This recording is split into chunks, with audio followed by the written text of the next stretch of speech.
Hi friends, local boy Suri YouTube channel subscribe చేసుకోండి friends.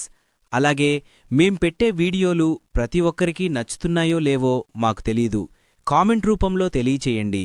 అలాగే like చేయండి, షేర్ చేయండి, కామెంట్ చేయండి. అనంతపూర్ గుత్తి రోడ్డు 2వ డివిజన్లో నివసిస్తున్న ప్రజలకి విజ్ఞప్తి, అలాగే ఇప్పుడున్న గవర్నమెంట్కి ఒక చిన్న విన్నపం అండి. ఇతనికి గతంలో ఆల్రెడీ 60 ఏళ్ళు ఎలిజిబిలిటీ ఉంది. తర్వాత ఇతనికి ఒక పక్షవాతంతో నడవలేని పరిస్థితి. ఇంతవరకేంది సామాన్యమైన ప్రజలు కానీ, అధికారులు కానీ, ఉద్యోగస్తులు కానీ, రాజకీయ వాళ్ళు కానీ ఎంతోమంది వచ్చి చూశారు. అయినా కానీ 20 లక్షలు అడిగారు. 20 హాస్పిటల్కి కానీ 20 లక్షలు కానీ అడిగారంట ప్రజలు. అక్కడ వెళ్ళిన తర్వాత ఇంతవరకైనా సరే గవర్నమెంట్ నుంచి ఎటువంటి సహాయ కార్యాలు కానీ అందలేదు ఇతనికి. దయచేసి ఈ వీడియో ఎవరైనా చూస్తున్న వాళ్ళు ఉంటే ఫస్ట్ షేర్ చేయండి. ఇతనికి పెన్షన్ కానీ రాలేదు ఇంతవరకు. ఏంది మంచి ఎలిజిబిలిటీ ఏమి బాగా ఆరోగ్యం బాగున్న వాళ్ళకి, అలాగే దొంగ సర్టిఫికేట్లు పెట్టుకొని చాలామంది పెన్షన్ తీసుకుంటున్నారు. ఇతనికి అన్ని అర్హతలుగా ఉన్నాయి.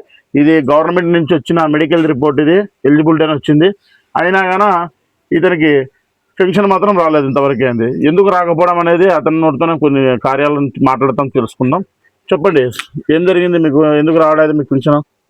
యాడివేనా ఏమంటారంటే నీకు దేని ఉంటాయంటారు. 60 ఏళ్ళు అయింది అంటే నమ్మలే.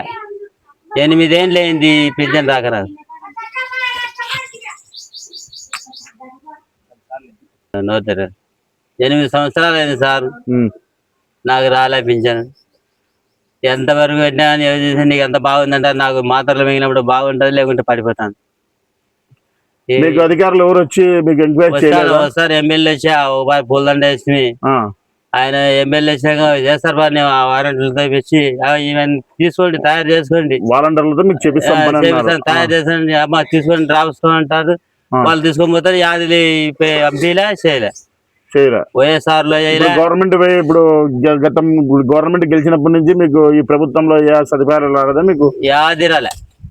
ఇప్పుడు ఏమంటున్నారు మీరు? సచివాలయంకి వెళ్తే ఏమంటున్నారు? మీకు ఎందుకు పెన్షన్ రాలేదని అడిగితే ఏం చెప్తున్నారు దానికి సమాధానం? దాని వాళ్ళు ఇడిసలే తప్ప అంటారు. ఇడిసలేదు. సరే, ఈ వీడియో చూసే వాళ్ళు ఎవరైనా సరే తక్షణమే సచివాలయం కానీ వాలంటీర్లకు కానీ ఇతనికి పెన్షన్ వచ్చే మాదిరిగా, ఈ గవర్నమెంట్ నుంచి సదుపాయాలు కానీ వచ్చే మాదిరిగా, ఇతనికి అనారోగ్యంగా బాగలేదు. నెలకి బెంగళూరు టాబ్లెట్ తెచ్చుకోవాలా, బెంగళూరు టాబ్లెట్లే కావాలా. హాస్పిటల్కి కానీ అది తల ఆపరేషన్ చేస్తే కరెంటు పట్టుకుంటుంది అంటే 20 లక్షలు అడిగినారు. అది బాగా అయితే బాగా కావచ్చు, లేకుంటే బాగా కాదు అని అంటారు. సరే, మీకు గవర్నమెంట్ నుంచి సదుపాయాలు వస్తాయి. గవర్నమెంట్ చాలా మంచి పనులు చేస్తూ ఉంది. లక్షణంగా మీకు గతంలో పెన్షన్ వచ్చే మాదిరిగా మేము ఈ వీడియో రూపంలో తీసుకెళ్తాం.